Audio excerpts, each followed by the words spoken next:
podcast, episode 4. Welcoming former Liverpool, Tranmere and Preston North End player, John Welsh. Nice to have you on, John. Thanks for having me on. Yeah, great to have you on, John. So, we know in 2005 you were in Liverpool's Champions League winning squad, which is absolutely fantastic. But what we want to do, we do everyone who comes on the podcast, we start from when they were younger. So, can you tell us about your first sporting experiences whilst growing up? Would have been football, really. I think as probably most kids around my age when we were younger, as soon as you open your eyes, the first thing you want to do is go and play football. And that's what we done. It was a good group of us. I think there was about 9 or 10. All got together in the street, and we'd either go to the local park or play in the street from 9 till 9, really. I remember looking up the street lights was always an indicator of when to go home. Once they started coming on, it was time to go home or the sun went down. But I can just remember everything was just based around football. In school, if you want to play football, you come home, you're playing football. Weekends, you're playing football. So it was only natural that I was going to be involved in football somewhere, because from probably when I first started crawling, that's all I wanted to do was play footy and be a footballer. So how did you progress from being sort of playing in the streets to getting signed by Liverpool when you're 10 years of age?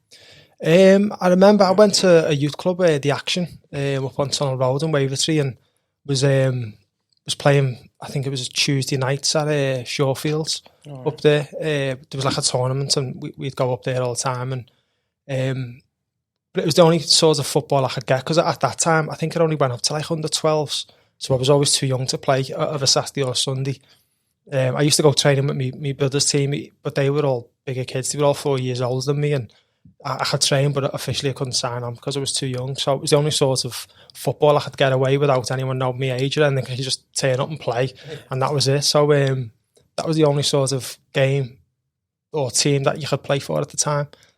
So I was going up there. I think it was every Tuesday and Thursday nights. You go to a youth club, and then you get the coach to Shawfields and play a game there. And I just remember it. At the time, he seemed like an oldish man. He come over and he was like, "Hey, how old are you? And who'd you play for?" And asking them sorts of questions. And I just remember I was like passing with one of the lads and just sort of answering him vaguely. And he went, "Would you like to come up and have trials for Liverpool?" And I just completely stopped. I mean, I've been a Liverpool supporter from when last I could remember. And the ball sort of went past me. And I just looked at him, and I was laughing, thinking, "You being serious here?" And he went, Yeah. He said, I work for Liverpool. Can I get some contact details off your manager? So I was like, yeah, okay. And then he obviously got the details, spoke to my parents and all that. And we ended up going to on trial basically for I think at the time it was Liverpool Centre of Excellence at the Vernon Sangster, I think it was at the time. Oh no, actually it was at Melwood. But when I first started, I remember going to Melwood, and it just went from there. The scout that scouted me then, I mean, he was my friend for life then. He only recently passed away, Arthur Edwards. So from that day when I first met him up until recently, he'd been a really good friend to myself and the family. So I think that was probably the startings of obviously everything to do with Liverpool. I think I was 8, just before 8, and it was unheard of then of someone training that young. I think, as I said, I'm sure it was under 12s. And funny enough, not until he passed, I was speaking to his family, and he had a little story about me. I think when you go on trial, it's like 6 weeks trial or something like that. And Steve Highway was like, "He's too young, he can't train with us, we'll have to let him go."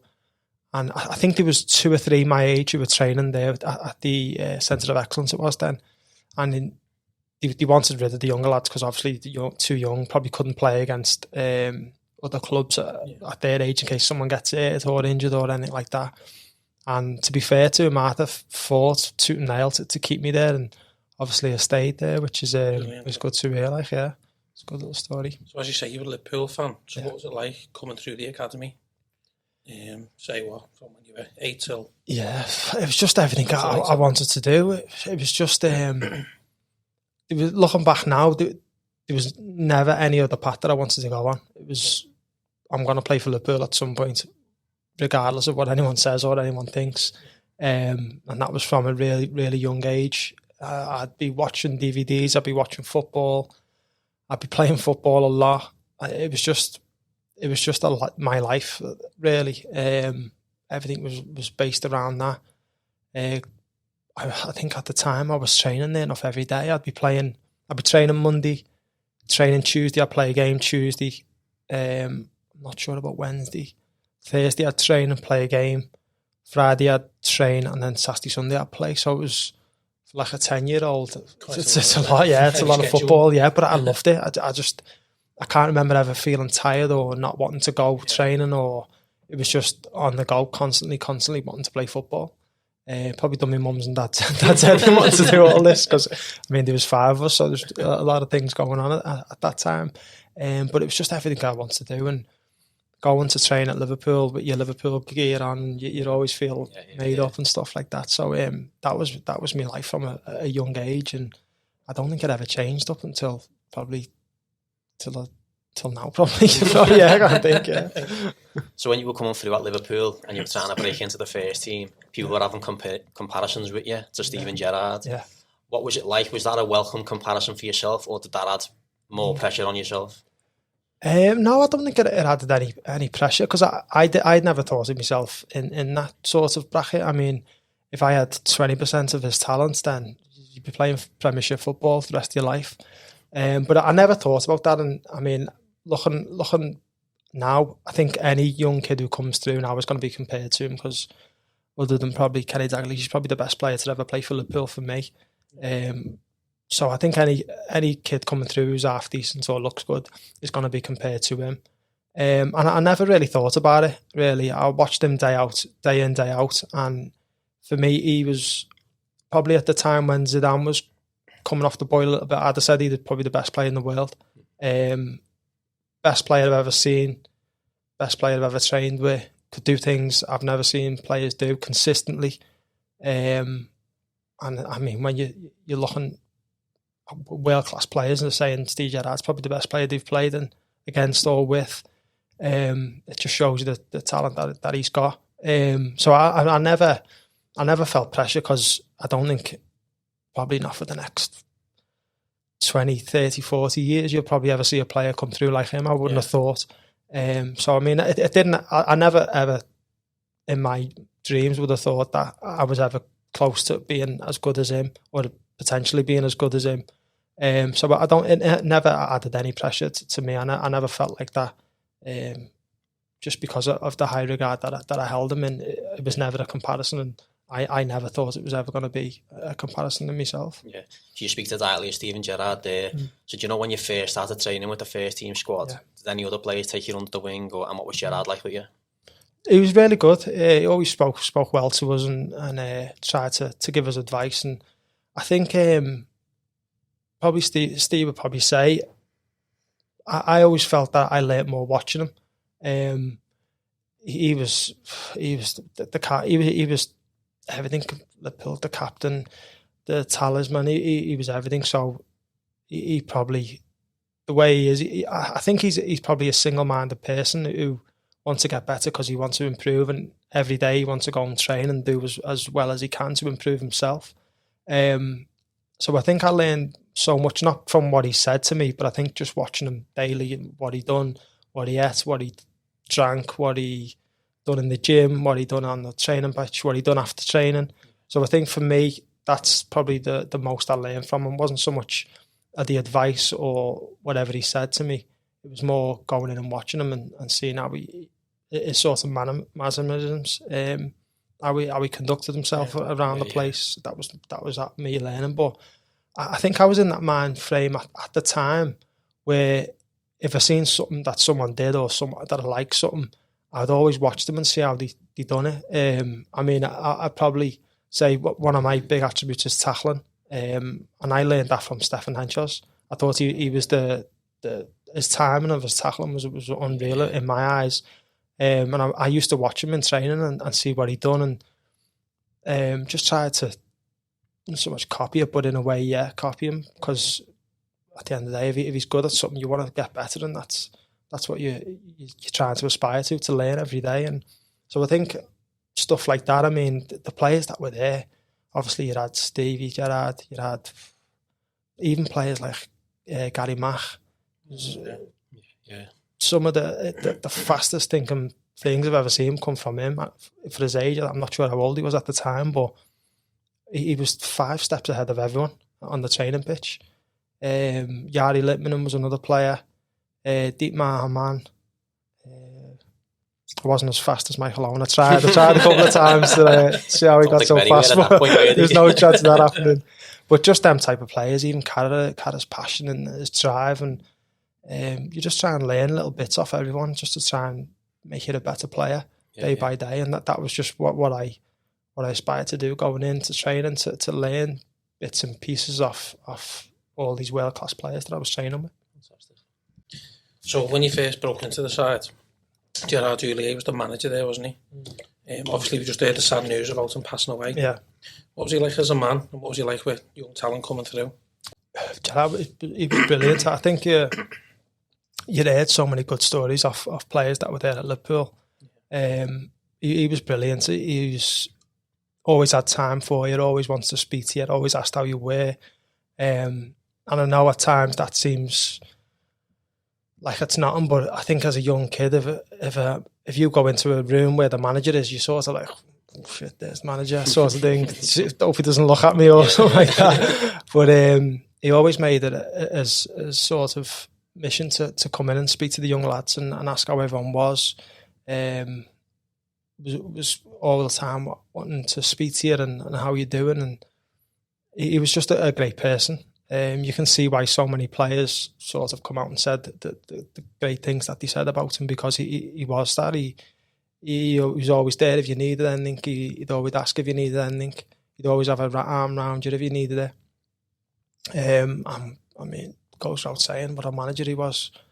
Tactically brilliant, had a great team around him. So I mean, Gerard was a good manager. I think for me, he's an even better person. And that shows with the comments that were made about him when sadly he passed. Brilliant. So you made your Liverpool debut against Ipswich in the League Cup. Yeah. As a fan growing up, played on the streets of Liverpool. What was it like putting that jersey on and actually going home playing for the first team? I can honestly say it's the most nerve-wracking thing I've ever done in my life. But it was actually weird. I remember warming up, like running up and down the line, and obviously the game's going on. So you're half watching the game, you're half listening. And I think I cut him on for Smicer, and Smicer went down injured. So I'm warming up, and I was half looking, like every time you look down the bench to see who they're looking at, and you can see them all looking at, and I was that nervous. I was thinking, please don't put me on. In a way, I was desperate to get on, but I was thinking, no, I'm not ready yet. Just let me warm up a little bit. And then I seen, obviously, Phil Thompson was waving someone down, and we were like, who is it? And he was going, well, shit. So I was like, shit. So I'm running up, and my heart's beating, my body's sort of shaking, taking me gear off, like my subs gear and that. And they're talking to me, but I'm not even listening to what they're saying. Like, keep it simple, just go in there, do this, like, just keep it simple. That was the main, just keep it simple. And I remember thinking, oh my God, I'm coming on here. And then stood on the line, my heart was beating. I'd calmed down body-wise a little bit. And then I just remember looking at the cop and I thought, oh my God. I was excited, but just like, I couldn't believe it was happening in a way. And then Smicer comes off. And then as soon as I crossed the line, just like everything went, just like I was fine then. I was thinking, just the one thing that was going through my head was just get the ball as soon as you can. So I sort of ran over, got to touch the ball, and then I was all right. I think in the game I had a shot which just went over the bar. I would have loved to have scored in front of the cop, like, but yeah, it was a vast array of emotions, like from like panic to excitement to calmness. It was just mad. Sadly, I didn't get to take a pen. We went to pens, and they were like, "Who wants to take one?" And I was like, "Yeah, I'll take one." And he heard me. Phil Thompson definitely heard me. I don't know whether he says he does or not. He definitely heard me, but he just sort of like ignored me, and he was like looking around at like obviously the senior players. And I was like, "Yeah, I'll take one." And like everyone all like, so we've got our 5, and I was like, "Well, I'll take the 6 then." And then he heard me. He went, "Yeah, you take the 6." Sadly, I didn't get to that, but I think I'd have been even more nervous if I would have got to that. But yeah, it was a moment I'll never forget. That was my dream from 1 year of age, watching all on DVDs and pretending I was John Barnes in the streets. It all come down to that one moment of that was my dream, and dreams came true for me. So I'll forever be grateful for that. But yeah, it wasn't just like a sort of I'm on and then that's it. It was nerve-wrackingest thing ever, but it worked out quite well in the end. So once you made your first appearance for Liverpool, how were people away from the club with you, like your friends, your family, and some of your mates and stuff like that? Everyone was made up. I remember coming home and I couldn't stop smiling for weeks. Just pure delight of what I'd sort of done. And I think pretty soon I sort of had to say, like, to myself, that can't be it, because you hear lots of stories about lads who have sort of got, when they say made it, got to where they thought that's where they wanted to be, and then it's sort of like the hardest bit is not getting there, it's actually staying there. And I knew that myself, so I knew I'd have to buckle down, work even harder now to not only get in the gaffer's plans again, but to stay there. So even though I was made up for weeks and weeks and weeks, and even now when I look back on it, I'm made up. I knew I had to get my head down and get back into sort of training mode and kick on again. So it was sort of like a couple of days of being on top of the world, and then sort of not so much bringing myself down, but knowing that I want that again, and to do that again, I can't be like going big time or anything like that. So I knew I had to knuckle down, get my head down, and was it a case of when you were away then after that game, more like kids recognising you and things like that, coming over asking for autographs and stuff? Yeah, a little bit. I mean, you do get a little bit. I think Liverpool's a small place, isn't it? You can't do nothing without anyone knowing. So, I mean, there was times you're out and about and people, I think it was more like older lads really than kids, really. I mean, I think 18, 19 and probably like older fellas were probably more. And it was weird for me because I was only a kid and like, oh, how are you doing and all that talking. And I never knew any of these people, like, but I was always fine with it, you know what I mean? I'd have a conversation. If someone was talking about football, I'd talk, because I love football anyway, so I'd talk to anyone about it. So that it didn't really bother me, and sometimes you're like, you do get a bit of a high off it because it is nice people knowing you.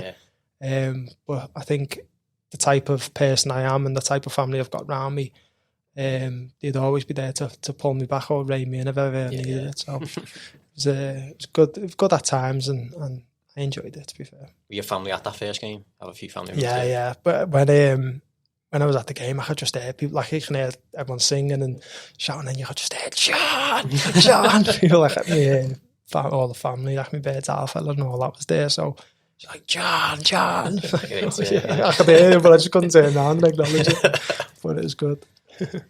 Brilliant. So you made your first Premier League appearance against Arsenal's Invincibles. You come on as a sub. Yeah. Was it the first 30 seconds you got a book, and was it? Yeah. Same thing again. I mean, I was nervous. I think the instructions were just go in and we were losing 2-1 at the time. I think it was just sort of go on and just try and fire us up a little bit, put a few tackles in and see where we go. So that was it. It was like a red rag to a bull. So I just remember, thought I'll come on and just try and rattle someone. Poor Ray Parlour got it. Yeah, but the thing goes, I mean, I tried to do it to Henry, and he was just too quick. He took a touch. I mean, I didn't. I was on a booking anyway. So, but I thought I'd get tight to him and just try and win the ball off him. And the ball come into him, but he took his touch like to his left, where I was. So I thought, I've got him here, and he just put the motor in and just kicked on and he was gone. But like that, trying to chase him. But it was a great experience. I mean, some of the players they had at the time. I remember Perez and players like that, and you're thinking, wow. I think at the time I didn't realise it. It was just like, I've got to go on and do this job now for the team sort of thing. But a couple of days later you think, wow, you look at the team sheet and you think, wow, I actually played against some of them players, and it's an experience. That team as well, yeah, it was, yeah. But they were a brilliant team. It was hard. I think Paul Ray Parler just got the front of me. He's the only one I could catch. So the rest were all gone. So it was, I have to remember. I think I just missed out on Carra's. Yeah. Because he had the record, didn't he? I think it was a couple of seconds short of his. But a couple of seconds old past his. So moving on from that, go into the 2005 season where Liverpool obviously won the Champions League. Yeah. And you played against Bayer Leverkusen in the Champions League last 16. What was that like playing in the Champions League? Yeah, that was unbelievable. I mean, I think me and Mella were probably travelling a lot with the squad, like to the games. I would imagine it had been like sort of a lot of injuries at the time, probably why we were on the bench. And I just remember stood there, this amazing stadium. I think it sort of goes all the way around, like a sort of mini Wembley sort of stadium. And you can hear the Liverpool fans singing because we're winning. It was I don't remember being as nervous then. I just remember coming in and being told just keep it tight and keep the discipline in midfield, like sort of holding. And I just remember thinking that just going to go in and just sort of keep our shape and see the game out, really. It was the instructions. And I wasn't as nervous. And then after the game, you sort of realise what you've just done. But I think I was a little bit young and naive at the time to realise how big of a moment it was to play in the Champions League. It's probably more so now you look back and you think, bloody hell, playing in the Champions League, like. But at the time, it didn't seem as big to what it does now. And I think it's probably just being young and thinking, I've got to go on and do this job now. I think that's probably the other than the debut, that was probably the way I'd see games is going on and doing a job, trying to be professional. Yeah. As much as I love as I had for Liverpool and wants to play for Liverpool for the rest of my career if I could have. It was sort of like, right, I've got to go on and do this. He's asked me to do this, so this is what I'm going to do. So that was it. Just go and keep it tight. Good enough after the game. The crowd emptied quite quick, but the Liverpool fans were still there. I think it was at the beginning of the and that just singing that. We must have been singing that for about 20 minutes. I think we done a cool down after, and they were still singing it. So that was a good moment because that sort of depression and everything is gone. Then the game's done, so you can sort of appreciate like watching the fans and listening to them singing and stuff. So that was good. So getting to the Champions League final, it's absolutely massive for the club. And you being a Liverpool supporter your whole life must have been amazing, being around that. Yeah. What was the atmosphere like within the squad leading up to that final? It was quite relaxed. I mean, I wouldn't have been that sort of in them players in them circles where probably the senior lads or the lads who have been playing a lot more will probably have a bit more pressure or nerves or whatever. I was sort of like, wow, Champions League final. Probably more in fan mode than I was in footballer mode. So we travelled over, we trained before the game. And then on the day, it was sort of, I was quite relaxed. I mean, I wasn't in the squad, so probably, again, it was probably just fan, like waiting to get to the ground to get the programmes and stuff like that. Like, because we used to get told what we're going to do. Like, you're going to go to the stadium then, and then you've got to go do this. So our day was sort of structured out for us. So we were just like, we'll go to the game this time, and then we'll see where we go from there. So I remember being quite relaxed, nervous in a way because obviously it's Champions League final. But more sort of excited than to go and watch a game, like a bigger game as it is. So I think.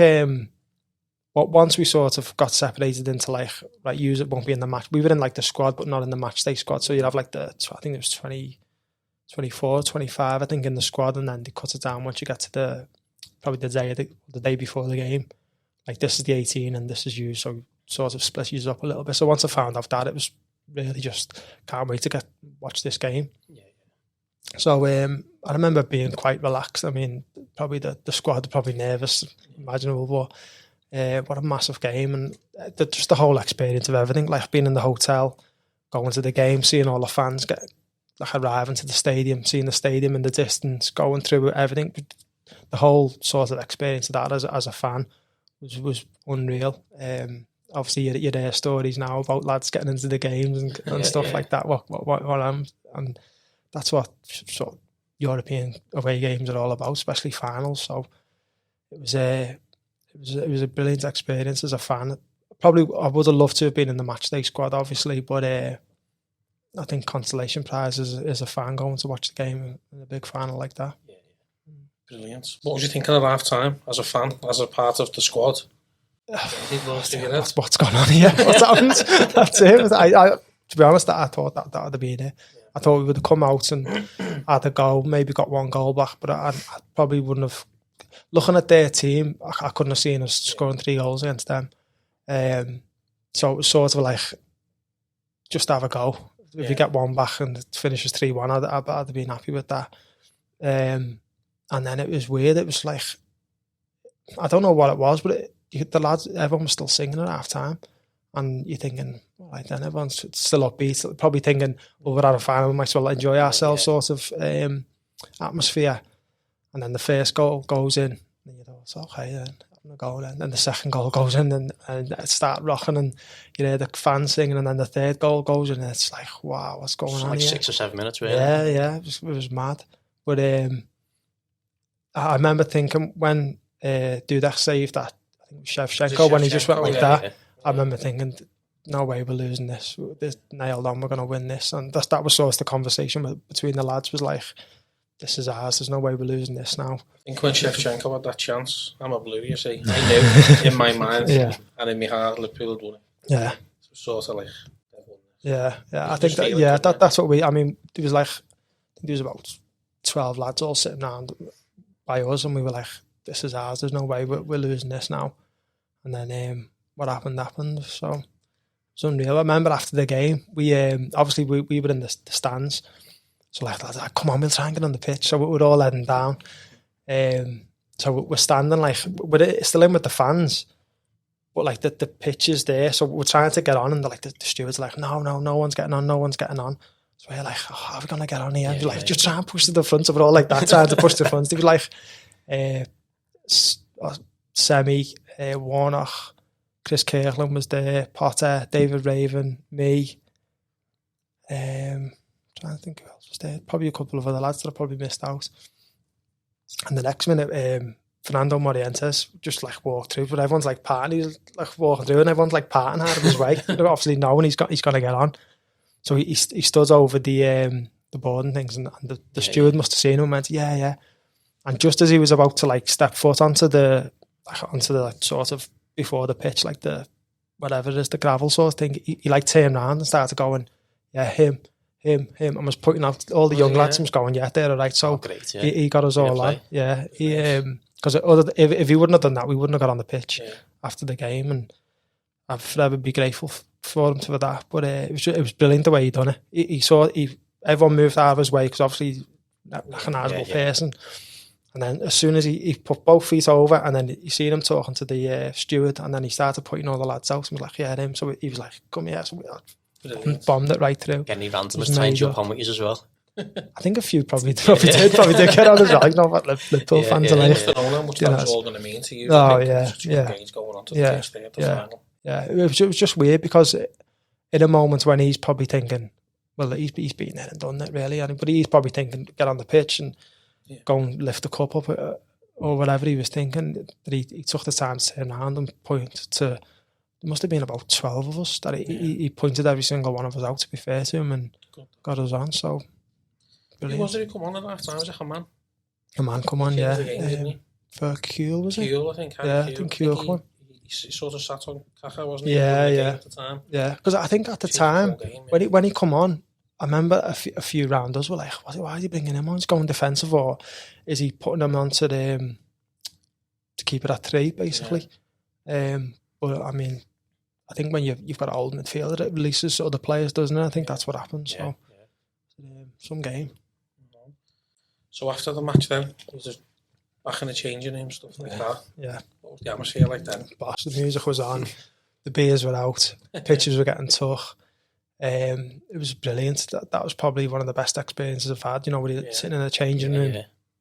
The trophies there, so obviously you let the lads who have played that all get their pitches, and then it come to us, we were all sat like sort of the middle of the changing room, and it was brilliant. Some of the pictures from that night we've got brilliant. With the trophy, all the young lads from like the academy was all there, we've all got pictures, and then we get like the individual ones. And then we go to the hotel after the game. There's a little party and that on there. Getting pictures. My wife was there at the time. We were getting pictures and stuff like that. So it was just an unbelievable experience. You know, the kid who's born and bred a Liverpool fan, loves Liverpool, to get a picture next to the Champions League trophy that's mad thinking about it now. But that was the experience I had. I heard a story that a couple of people missed the homecoming. Did something happen today? Yeah, there was a problem with the. I'm not really up to till this day. I don't know what happened, but what I think happened is there was 2 planes going out because you had obviously the squad, which was 20 odd, all the staff. Then you've got like all the wives and girlfriends of all the staff and the players. Then you've got like board members, and there's a lot of people to go. So they must have had 2 planes. Apparently one was delayed, but the first one was delayed, but the second one could go on time. So they were panicking because they had to get all the lads back to do the parade because the police had a time slot, and if it didn't get back by a certain time, it'd have to be called off because they had to police it and all that. And there was like a certain selection of players that went on the first one where probably it should have been the squad. It turned out it wasn't. It was probably a mixture of board members, wives and girlfriends and players. And I think there must have been probably about 10 or 12 lads that didn't make the first one, so couldn't get back in time for the parade. I'm sure maybe Potter and Semi might have got back on our plane, but got straight off and then went straight to the party or met the bus somewhere and jumped on there. But I didn't end up going because, to be honest with you, I was a bit upset that I wasn't on the first plane. So I was a bit bitter about that. But I remember getting home, watching on the telly, going out with a couple of the lads and having a few beers and that. So I enjoyed my night, but I'm a bit gutted that even now that I didn't end up getting on the bus for the parade, because I think that would have been a brilliant experience as well. Definitely. So you just won the Champions League, Rafa's first year. What was he like as a manager?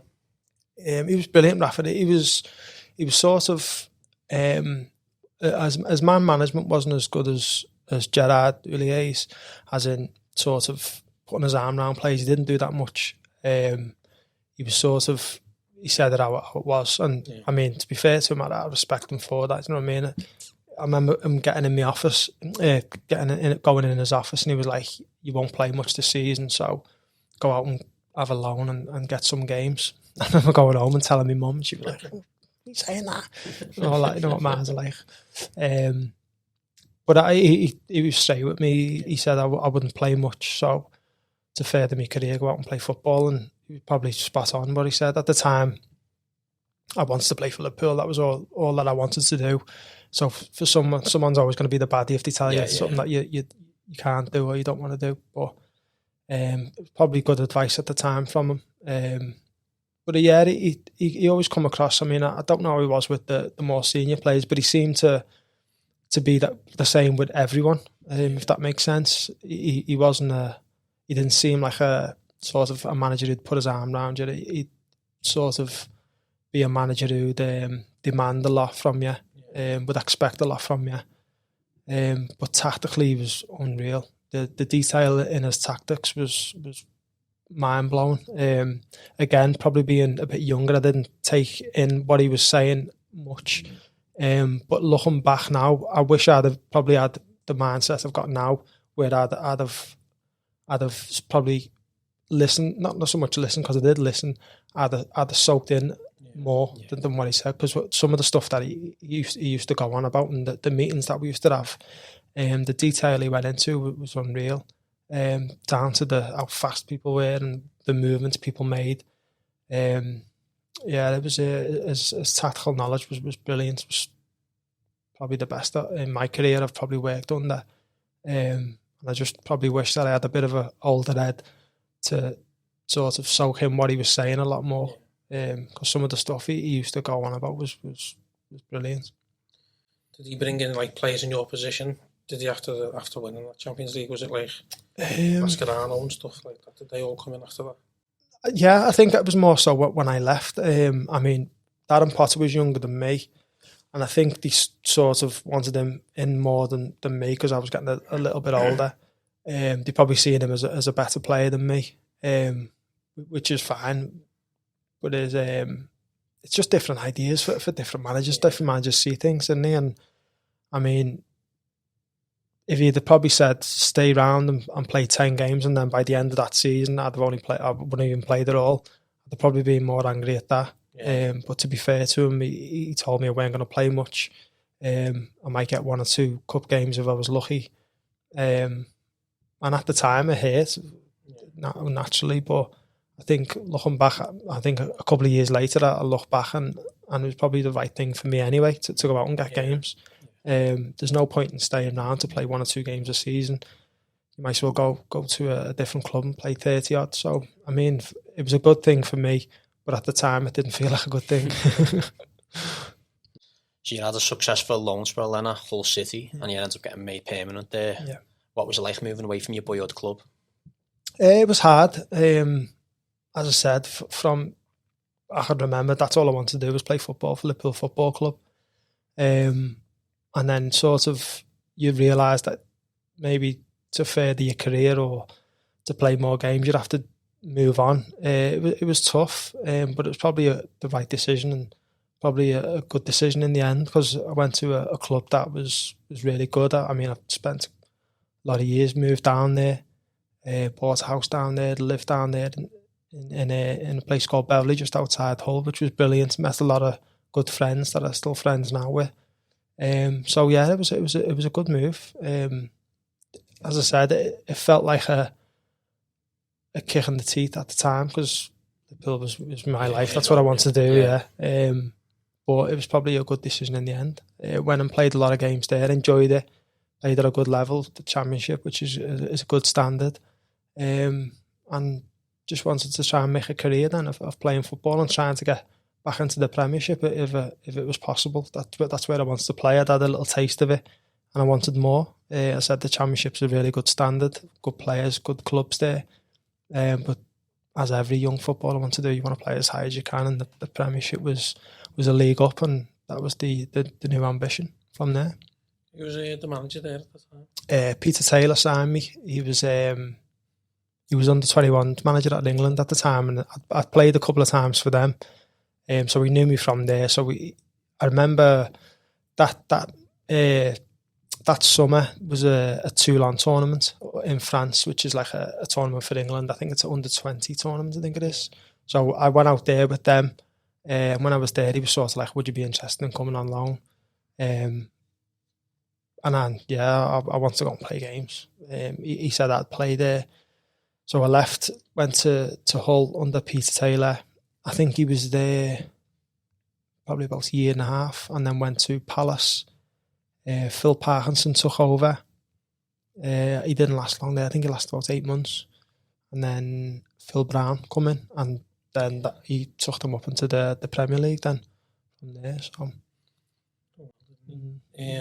Was it your second season? I think you broke your leg when you played football, was it? I think it was my third. I think season. It was. I think it was that might have been the season he went up. Or that might have been the season before. But bloody breaking my leg. It was quite a good story to it actually. Not for at the time, but now we were playing Preston, funny enough, at home, and Neil Mellor was at Preston. So obviously mates with Neil, rang him up the morning. I don't know, it was the morning of the game. I think they were staying over. So I rang Mel's, and first minute, I'm going to go through you know that. And he was like, yeah, Sam, I'm going to do the same. Or he was saying, I'm going to score, or whatever he was saying, probably. And lo and behold, 3 minutes in, I passed the ball into the front man, and he sort of gave me a bad ball, but it went over my shoulder. So I've turned to win it, but obviously Mellor was behind me coming onto it. And I think he's thinking he's just going to hook it over our back four or whatever it is. So I jumped in a little bit. To be fair, I didn't. I meant to to nail him, but I didn't mean to hurt him. Yeah. I meant for it to be a tough tackle. I was always firm but fair. Yeah. I felt throughout my career. Well, especially in my position and the type of player I am. I thought it wouldn't have mattered who it was. It just happened to be him. He went to hook the ball with his right leg. So I've sort of won the ball with my left, so kicked it sort of that way with my left, but my right leg's come over as well. So as he's gone to hook it, he's like just hooked my leg. And don't get me wrong, it wasn't his fault. It was more my fault than his fault. And I just knew straight away. I heard it, and then I sort of landed on my front, and I just remember thinking, don't move, just don't move. And I sort of lift, but it was like right in front of the bench. And I remember lifting my head up to the physio and going, I've broke my leg. And he's like looking at me like, sure. And I was like, yeah, I've broke my leg. And funny enough, we used to have like a physio on the bench, and we had like a physio's assistant. It was just behind the bench. And later on, speaking to him, he was like, I knew you broke it straight away. He said, because people were still coming in. I think it was like at the third or fourth minute, I think it was. He said, people were coming in and like they were walking along. He said, and as your tackle come, he said, they sort of blocked my view of the game. He said, and I heard it, and I thought, that's a broken leg, that. Yeah. And obviously it turned out to broke my leg. I just remember just thinking, don't move at all. Obviously they come on and they give you the needle. I think I don't actually know what the needle was for. Like a number or something? Yeah, but I don't know what you'd call it. But they give me a needle anyway. But I was sat in the changing rooms waiting for the ambulance to come. So the ambulance comes. So it's in like a splint or whatever they put it in. So it gets in the ambulance. So I think that the hospital was like 10 minutes from the ground. So as they turn in the corner, I can feel like my leg moving, like in the splint, but it's not. Like, it's in the splint. And I remember just looking at the physio and going, I've definitely broke it. And he was like, see when we get the x-ray and see how bad it is. And I was like, nah, I can feel it moving as the things turn. And he said, but I knew he knew anyway, but he was just probably trying to reassure me. But it was weird. It was like, there was just no, it must have been shock. It felt like there was no pain at all. It was just like a weird sensation of like tingling, sort of numbness. Yeah. And then there wasn't much pain. I just remember thinking, for a broken leg, I think I broke my tib and fractured my fib or the other way around. I remember thinking, for the injury like that, it was really, really did feel any pain, like anything. And then obviously it turned out I broke my leg, and it's a long road from there of like, I think I was out for, I think all in all, I think it was about 13 months, maybe just over. And that's like getting over the injury. Yeah. Sorry, having the operation, getting over the injury, getting fit, and then trying to get like match fit. So I think like the time. What was that? What was that spent doing? Obviously rebuilding, but yeah, it was just sort of doing nothing for I think about 3 or 4 weeks. But I remember when I'd have the operation, because I got a pinned, which is like I think a layer of metal goes on your leg, and then they drill it in from like your knee to your ankles, and then that's meant to keep it firm. I don't know what the science behind it is, but that's sort of what they do. I remember after getting that, being on the couch and sort of getting up and you're on your crutches and that, and I remember thinking, I'm never going to be able to walk properly again here. Yeah. Just because of everything. It was mad, like the blood was like rushing down from my leg, and just so weird, like a weird sensation. I remember thinking, I'm going to struggle to ever play again here. Walk again, never mind play. But lucky enough, the physios were great there. They helped me a lot. The doctor that done my operation was brilliant. In football, you get the best when you're injured like that. You get the best of everything, like doctors, surgeons. I think it's that sort of industry where you do get looked after that side of it. So I always had the best of everything, the best facilities and stuff like that. So it was only natural that I would have got over it. It was probably more mentally draining than anything, actually going in, because you get to a point where you're doing the same thing over and over again, because you can only do certain things at certain times, so you've got to wait till you're sort of putting pressure on your leg, then you can move on, and then you've got to wait for something else, and then you can move on. So it's like 6 weeks sort of period of doing the same thing over and over again, whether it's bike or like slight muscle movements and stuff like that. So your leg back up. Yeah. But it was hard at times, and times it was all right. I mean, we had a good group of lads there, so they were all sound. And we had good friends there who were supportive and everything. So good family behind me. So it was probably the lowest in my career, but it was always one that I knew I'd get over. Going back to the game, did Neil Mel score? No, we won 2. Well, funny enough, the lad who come on for me, I'm sure he scored 2. Yeah. So that was definitely me out on it. So in a way, I done the team a favour. Or so I say, assist for them. Did Neil Mel give you the call? Yeah, I spoke to him in the night. Yeah, I spoke to him in the night. He because he said that he had a big dent in his shin, but over his shin pad. So his shin pad, like the side of my leg, which didn't have the shin pad, because my shin pad was just like the front. He's caught me on the side, which is obviously broke it, but he said his shin was in a bad way, like, so without shin pads, that's probably why my legs. But I mean, it was just one of those things. It was a tackle. There's no malicious in from either of us. As I said, it was probably more my fault than his. Just one of them things for football in the end, isn't it? Did you say that they went up that year? I think it was the year after. I think it was.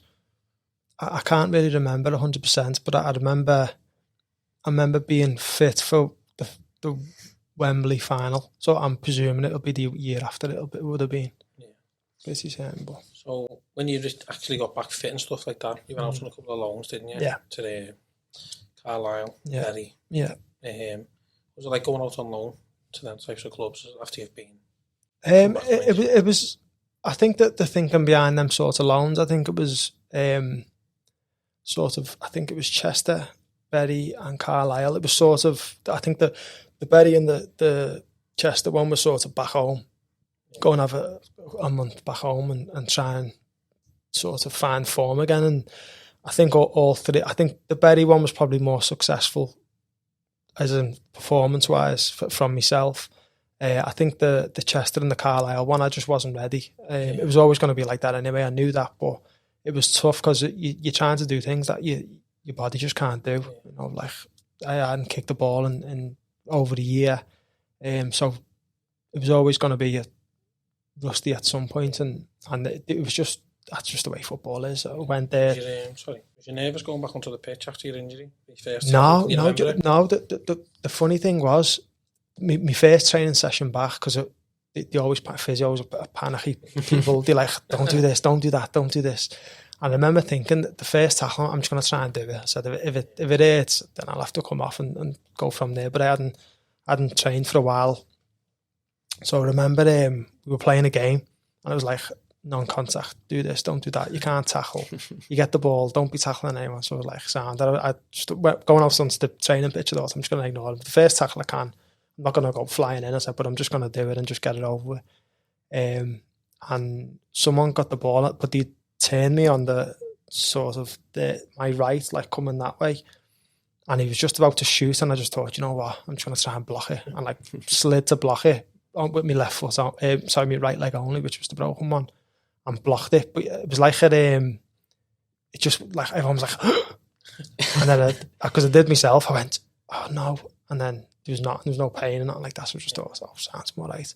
And then after that was like my very first session that I was back. So I think after that I was all right. Tackling wise, was okay.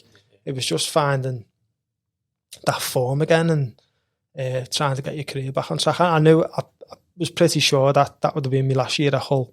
Because obviously the club were in the Premier League then, they brought a lot of new players in, going in a different direction. So I knew that was my time up at Hull. So it was just about trying to find a bit of form before, because I think my contract was up at the end of that year. Yeah. So go and play games, try and get a bit of form, try and do well, get a move somewhere else. And I think the Chester one, the club was in a bit of a disarray anyway. Players weren't being paid and stuff like that. So it was sort of, that was probably a bad one to go to, but at the time I didn't realise. Carlisle, I was poor at Carlisle, so nothing really do there. And I'd done a bit better at Bury. Nearly got promoted with them. And then sort of your contract's up in the summer and you're looking for another club then. So your contract ended then at Hull, didn't it? Yeah. And you come back sort of back home really. Yeah. Tranmere, yeah. What was it like coming back home? I was made up, it was we just had my first son. So it was good to get home and just try and rebuild the career really. Yeah. That was the thinking behind it. There was one or two clubs who would have been about 2 hours. I can't even think of it. I was close to going to Australia at one point. And then Tranmere just seemed to make sense. It's a good club back home, in a good league, League One. So it was a no-brainer. Well, one of my idols was the manager, which was John Barnes. I knew Jason McAteer from Liverpool. So it seemed like a no-brainer, really. Go there. I think it was sort of like, I think they were a bit worried about, obviously, because the injuries had had. About signing me, so it was like come in and do pre-season and we'll go from there, which mainly clubs do that anyway. If a lad's been injured or hasn't played or whatever, they'll say come in and train with us, and it's like a sort of a trial sort of thing. But they were saying it we're in a trial, they just wants to see how fit I was, so they just wanted me to do a week or two there pre-season and see where that went. And I think I'd done a week and they were like, yeah, we'll offer you something. And I've loved playing there, loved it at Tranmere. It was back home, round the corner from ours. Good group of lads, good club. So, I really enjoyed my time there. Brilliant. So we know that you're a defensive midfield player. Yeah. And you got 347 pro appearances. Yeah. You scored 17 goals. Yeah. We've picked a couple out for you to talk about. Yeah. You got a volley against Gillingham. Yeah. In a 4-1 win. Yeah. And then a 2-1 victory, I think, at home for Tranmere. Yeah. 25-yard strike. Yeah. Talk us through the rush of blood. Yeah, so that's probably a tackle, weren't they? They probably were. I think I had a good spell at Tranmere where I probably could have scored more. I don't think I've ever had like a season where I thought I could have scored probably 3. It was probably my best in a season. But I probably should have scored more that year. It just seemed like every time I got round the box, everything I did, it would hit the target for some reason. And you not like me at all, not like me. But I think that was probably the one club where you'd actually think of me as an attack, not so much for an attacking threat, but like a goal scoring where I could possibly score a goal at some point. And I think at every other club I've been at, you probably wouldn't have thought that. And I don't know why. I honestly don't know why. It just seemed to be every time I was around the box, I just seemed to connect well with it. I don't know whether it was the boots or I don't know what it was. It weren't me, like, but Billy Grimble, remember that? But I don't know what it was. But it just something seemed to kick in with me, and more often than not, I did the target. I pretty not bad striking with either foot. So I mean, I probably scored probably more at my left at Tranmere. But yeah, it was an unusual time then. Looking back, I don't know why. I honestly don't know why. I'm trying to think who I was played like alongside of. Maybe they were a bit more defensive or something. I don't know. But yeah, it's just a couple of volleys. I think the Gillingham one was a volley, I think. Just getting on the box and probably can't take anyone on, so the only thing you've got to do is shoot. So just shoot and see what happens. Close your eyes and shoot. But it seemed to work for me, and most of the time it hit the target, and it went in the back of the net. What's it like scoring a goal then in a big stadium like that? Oh, it's unbelievable. I think probably 2 times I've got the most delight will probably be I scored for Hull against Coventry. I think it was the first game at their new stadium, I think it was, and we were down to 10 men, and I remember getting the ball, but we had no one up front, so it was just sort of me. So you sort of had to. I couldn't turn back because we were being under like a bit of pressure. So I thought I'm just going to run forward and see what happens, and seemed to like run past 2 or 3 players. I don't know how, and then cut in and sort of like it was like a careless/chip sort of shot, and it went in top corner. And I think because of the pressure we'd been under, like I think we were struggling at the time, positional wise. We needed like a win, and I think just the pure relief of getting a sort of a goal, not so much myself, but yet myself as well.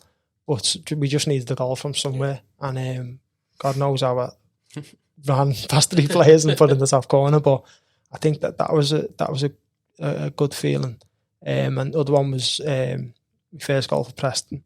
Obviously a good move for me at the time. I think it was my first home game against Swindon, I think it was. And the ball, I think it was a corner, the ball's come out, and it wasn't a great strike, it sort of like bobbled around, but it's gone through that many bodies that the keeper didn't see and gone right into the corner, and I enjoyed that one as well. So probably them two was probably the most delight I've had from scoring. Like. So you've just mentioned Preston then, so you signed for Preston in 2012, and at the end of that phase you got Players Player of the Year and Player of the Year. Yeah. Did you feel like you found a new home there then with Preston?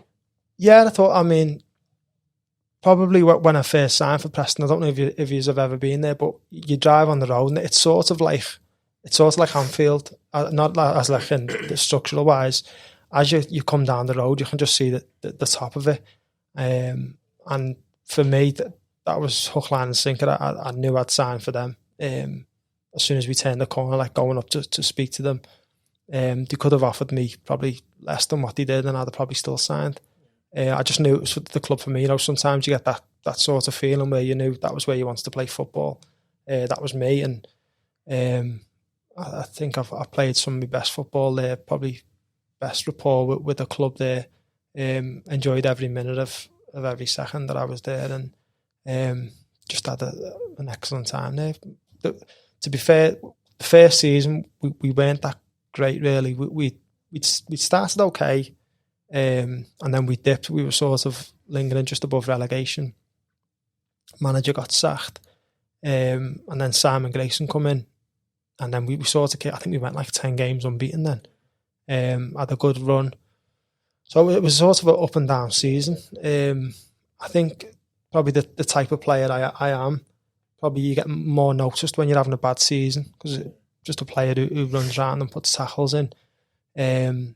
So you're probably a bit more noticed then, because I always, for every game I've played really, for every club, I'd always think that I'd put 110% into what playing. That's what I've always tried to base me sort of playing days on, is giving as much as you can. So I think the Preston fans appreciated that at the time. So we were going through a bit of a transitional period, because I think that season, I think like 18 players left and like 20 had come in, so it was a totally new turn around the squad. And I think they just appreciated that I was someone who would work hard and put a tackle in every now and again. And it seemed to sort of get the fans on my side really, and they seemed to enjoy the way I played. So I think that's probably why the Player of the Year's sorts of trophies come probably through the club not having a great season, but it worked for me because I won all them awards. There's one off the lads as well, isn't it? Yeah, I think that meant a lot as well. Yeah. Getting stuff off your peers is always a compliment in itself, and I think we were a really good group of lads who played together, and we were all friends off the pitch as well. So I think that meant even more as well. Yeah. Was you the captain back then as well? Was you? It was like on and off. I think that season, I think there was about 2 or 3. But I think when Simon Grayson come in the back end, I think that's when I was captain then. Yeah. So sort of under Graham Wesley, I think there was about 3 or 4. He seemed to change it all the time. Yeah. And then obviously when the second manager come on, he sort of gave it to me then. I kept that for a couple of seasons. Yeah. What happened then? Did the change in management and they gave it to somebody else, was it? Yeah, who come in? No, obviously at Preston we'd been quite successful, being promoted and stuff like that. But I don't think that season we got promoted. I don't think I started the first couple of games. I think it was like 6 or 7 games, and he played someone else. He was captain, Tom Clark. Yeah. So he kept it then, and I was fine with that. I got on really well with Tom, and he was brilliant. Probably might know it, but when we won the trophy, he was captain, so by rights he went up and lifted the trophy. But good enough when we were walking up the stairs on the gantry sort of thing, he was like, Welsh, come down, lift the trophy with me and that. Yeah, so that was an emotional thing, actually. It was quite emotional. I think at the time I didn't realise it, but sort of after the game, it was pretty quick after the game, I remember thinking, you know what I mean, that was his moment. He's the captain of the club and he didn't have to do that for me. So there'll always be it's always emotional when you think about Clarkey and what he done and stuff like that.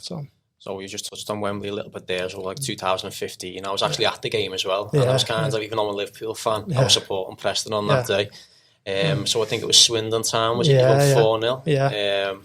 Not only what was it like, not only playing at Wembley, but what was it like winning there? It's a fantastic achievement. Yeah, it was a mad feeling. I mean, just rewinding a couple of games. Last game of the season, we went to Colchester, and all we had to do was win. I think it was either us or MK Dons going up. We had to go there and win, and we'd have been promoted, I think, as third or second, or something like that, or whatever it was. We would have been promoted anyway, all we had to do was win. And Colchester was struggling. I think if they lost, they'd have got relegated. So it was sort of a big game. Anyway, we lost. So we were absolutely devastated. We had an open top bus ready. We had a party back at the stadium ready. And we lost. And I remember thinking, I was so low. I have to let everyone was. We flew down, and on the bus back to the airport, no one spoke. Usually after the loss, you hear music or little conversations here and there. It was just complete silence. I think the airport was about 40 minutes away. No one spoke for the whole trip. Simon Grayson come to the front of the bus and was like, "Listen, we're off now." I think it was Saturday. He went, "We're off tomorrow." He said, "Come in Monday. Forget about it. Be disappointed today, but tomorrow it's a new day," and all that. Good speech, really.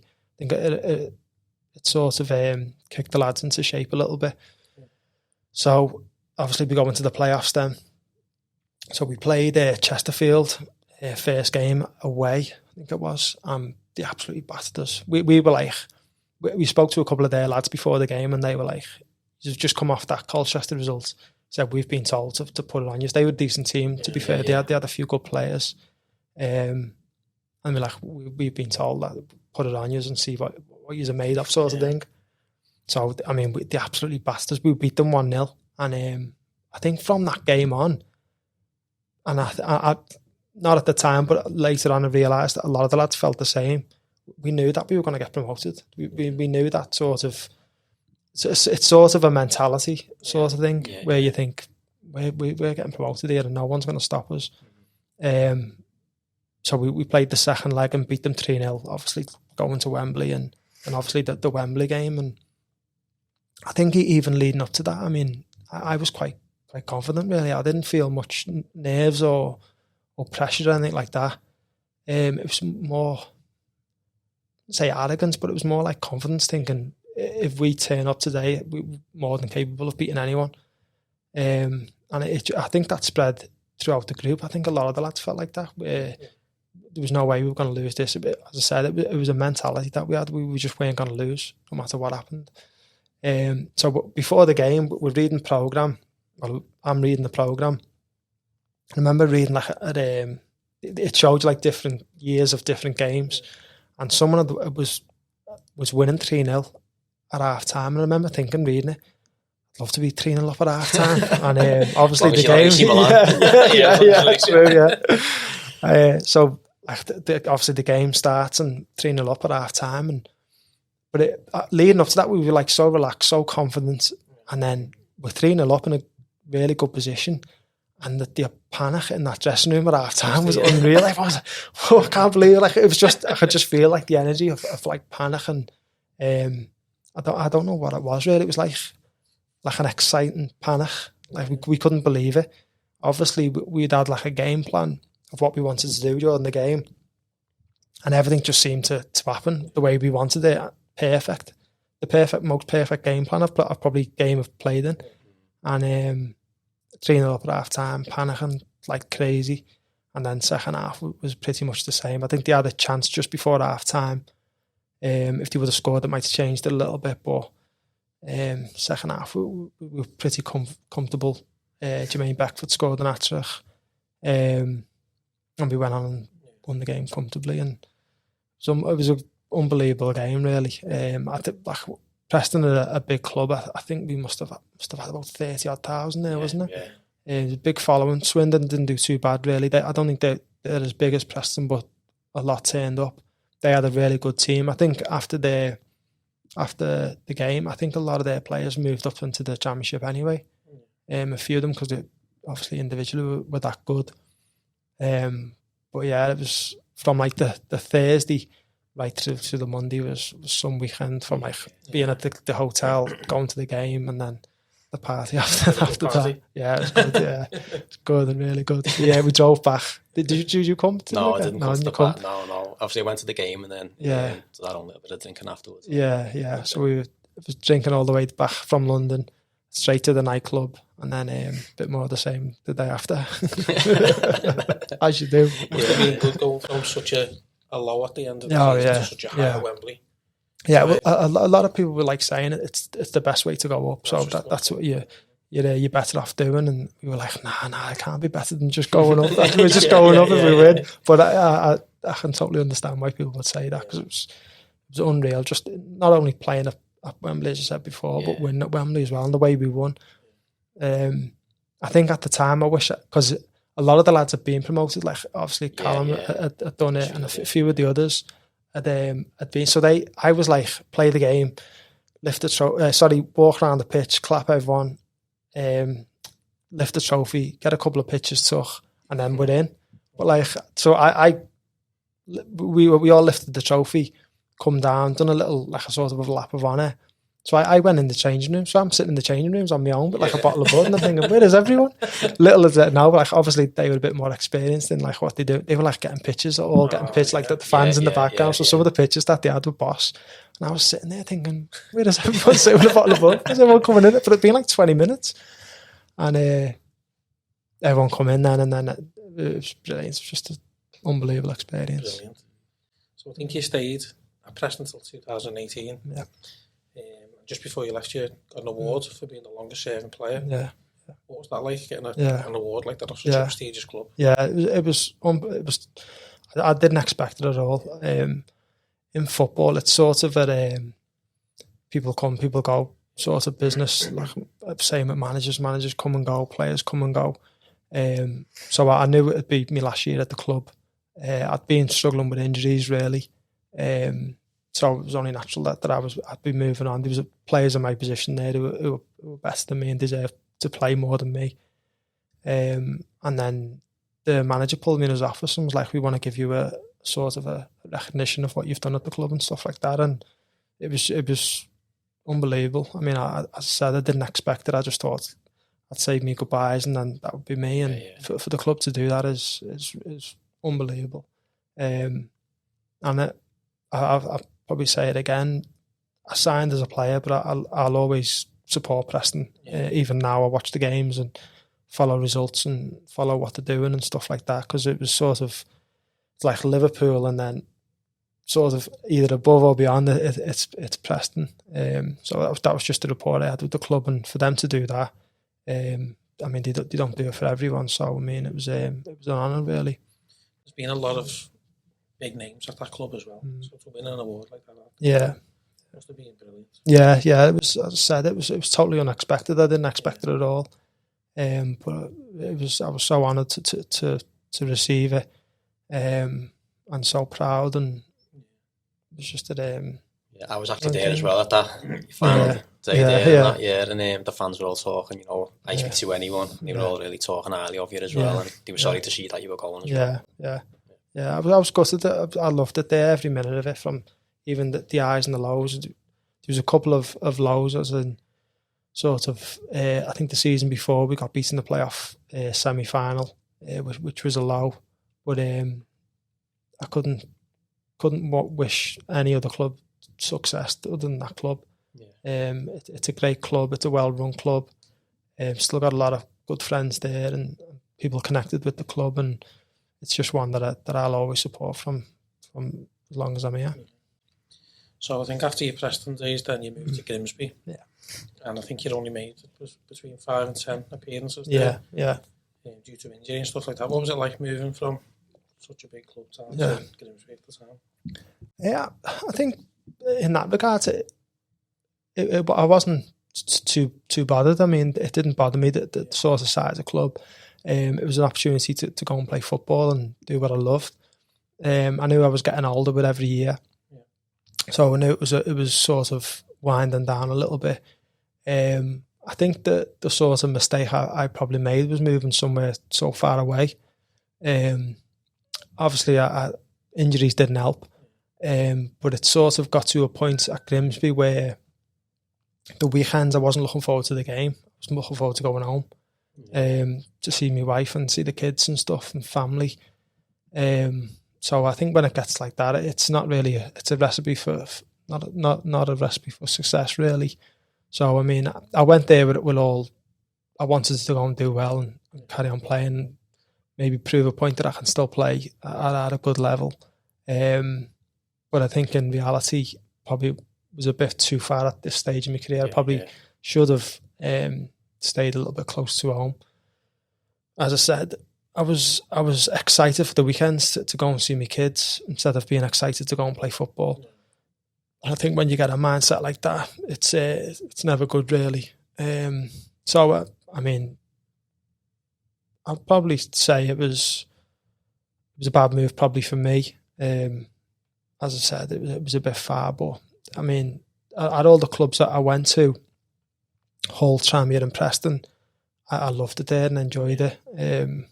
Good moves, and then to go to Grimsby where it didn't happen. It's not a bad ratio really, is it? I mean, there's lads who go from club to club to club and they hate football in the end, whereas I was been to probably not as many clubs as most, but enjoyed a lot of them, and I didn't, not that I didn't enjoy it, I just, the mindset was different. I just couldn't wait to get home. That was my weekend. I was training there, and every opportunity I could, I was going home, and it's like 2.5, 3 hour drive, and that's not good on the body, and I'm no spring chicken anymore, so that doesn't help. So yeah, I think I should have thought about it a bit more. I didn't think the distance would be an issue, but in the end it was, and it told in me sort of appearances that I made there and the way I finished in the end. So also in 2018, I think you were on a night out, you ended up in an altercation, ends up in you getting arrested. Yeah. Talk us through that. Yeah, that was basically it. I mean, it was an altercation. Don't really want to go too much into it, but it was something that happened, and regrettably it happened. It was probably a low point in my life, not so much my career, but in my life. It affected a lot. It still does, and it's one that I'm not proud of, but one that I've got to accept, and all the sort of negative things that come with that, I've got to accept as well. Sort of take responsibility for it, if you like. I think a lot of people know what happened, and it's not worth going into detail of the night and stories and what happened and stuff like that. It was something that I shouldn't have been involved in. I'm not proud that I was involved in it, but it happened, and I've got to take responsibility for that. And whether that is good or bad, which obviously nothing good's come from it, it's just something that I've got to live with. It's never something that I wanted to happen. I didn't mean at that time to hurt anyone or put anyone through what they've gone through. It's one that I said that I've regretted massively. One that's affected my life in a negative way. Probably me family's life in a negative way also. And one that I'll have to learn from, and I have learned from. And as I said, I take full responsibility for it, and can only say that it'll never happen again. Brilliant. So due to the love of the game that you played for since you were a kid, you've done your coaching badges, and you're now coaching at the Robbie Fowler Academy. Yeah. Talk us through that. Yeah, recently done me UEFA B. I've always, from the age of like 30, I've always started watching games different. Probably thinking what you'd do in certain times and subs you'd make and all that. And I always felt that I wanted to go into sort of management slash coaching. So that's just, as you said before, the love of the game, and I want to be involved in it at some level, no matter how little or how big. And this is the sort of pathway I wanted to go was like play football, leave football, go into coaching, go into management. Obviously, with what happened has changed that a bit, but it's gone more into like of an educational side now. I applied for the job for the Liverpool Foundation, and obviously COVID hit and all that, so there was a big pause on all that. So I got a phone call off Scott Fowler, who's Robbie Fowler's brother, asking would I be interested in coming for an interview for a coaching job at the Fowler Academy. And I was made up. Went down, met all the sort of coaches there, and I think the principal there, and loved it straight away, and was desperate to get going.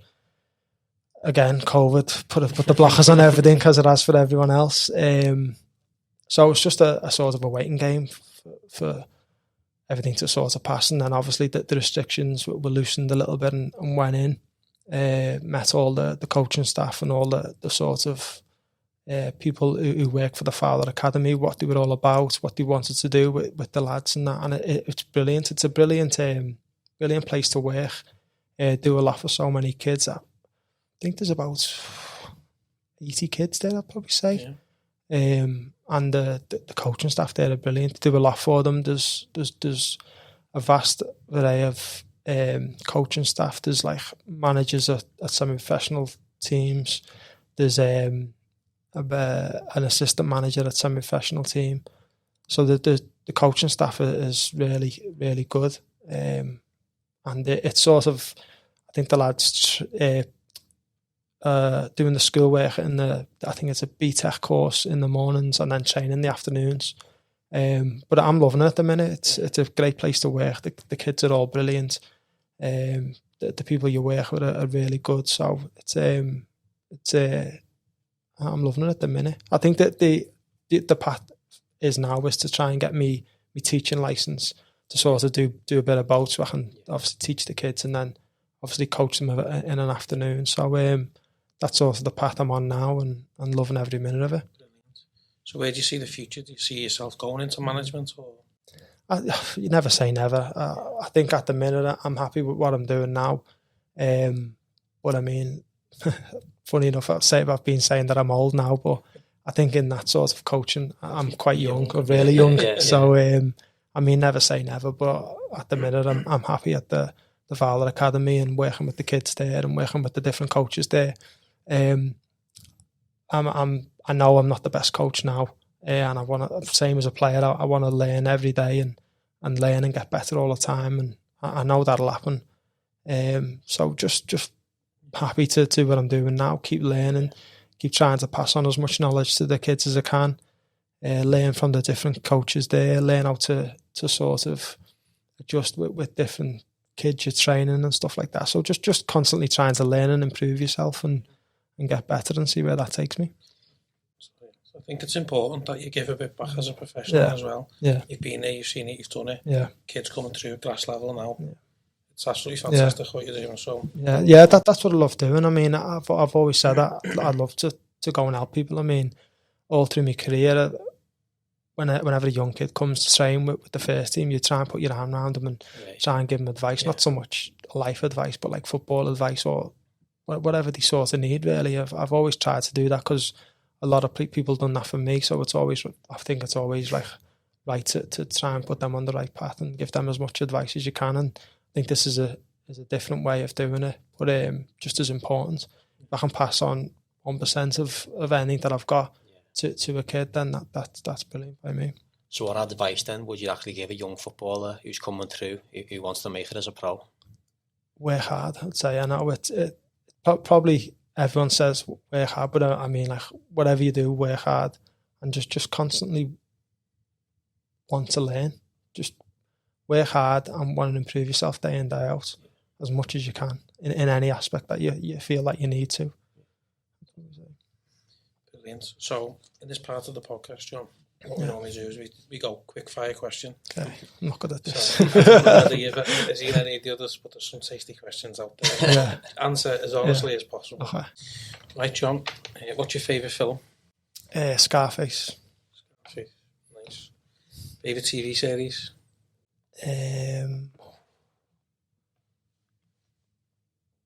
Game of Thrones, I'd probably have to say. I'll go with that one as well for me, to be honest. Yeah. Favourite holiday destination?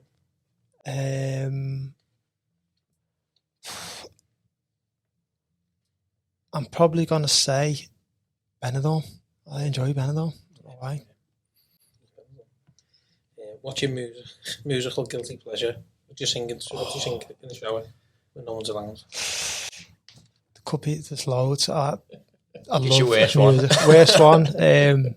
Justin Bieber, probably. I don't think that's that bad. So during your career, who's the hardest trainer that you've seen? I'd probably say Tom Clark, Preston.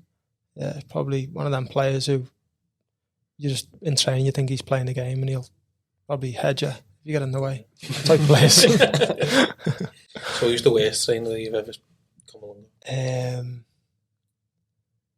I'd probably say Effie Sodji when I was at Preston, and I don't think he'll mind me saying this, he's probably the worst player you've ever seen.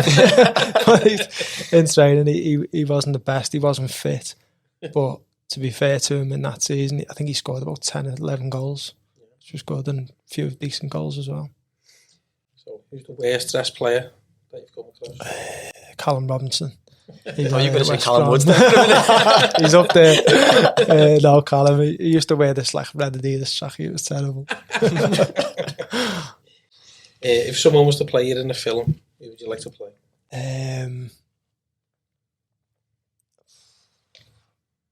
I'd probably say, not because this is going to sound like a bad answer. I'm going to say Brad Pitt, but not because the way he looks, not near compared to the way he looks, just because I think he's a good actor. No. I thought that was the first thing that comes to my mind, but I thought I can't say him because people are going to think he fucking thinks he's Brad Pitt. That more just because I like his films. I think he's a good actor, more as actor than the way he looks. So then, Brad, I'm going to ask the next part. That's all I get now. If Liverpool could win one, the Premier League or the Champions League, what would you choose? Premier League, I'd probably say every time. If you wasn't a footballer, what do you think you'd be? I'd probably say something to do with the army. I think when I was work experience, what would that be, like 15, 16? I done work experience at an army camp. I think it was 3 days. I think it was like a weekend. And I loved it. Probably say something like that. He said, we always ask everyone who comes on, Liverpool or Everton, so we know yours is Liverpool. Yeah. Next we're going to say Everton or United. It's a tough one. That is a tough one. If you'd have asked me that about 3 years ago, I'd have probably said Everton, but I think it's close now. I'm probably still going to say Everton, probably. Just United or City? City. I've just got no love for United. Messi or Ronaldo? Ronaldo. Joshua or Fury? Fury. Night in or night out? 10 years ago, night out. Now, night in. Nike or Adidas? Nike. Boxing or the UFC? Oh, UFC. Yeah. Great. It's been an absolute pleasure, John, to have you on. Thanks very much for being honest as well. Thanks for having me on. Podcast. Cheers, And, great. Thanks very much. Cheers, lads. Thank you. Nice one, John. Thanks, John.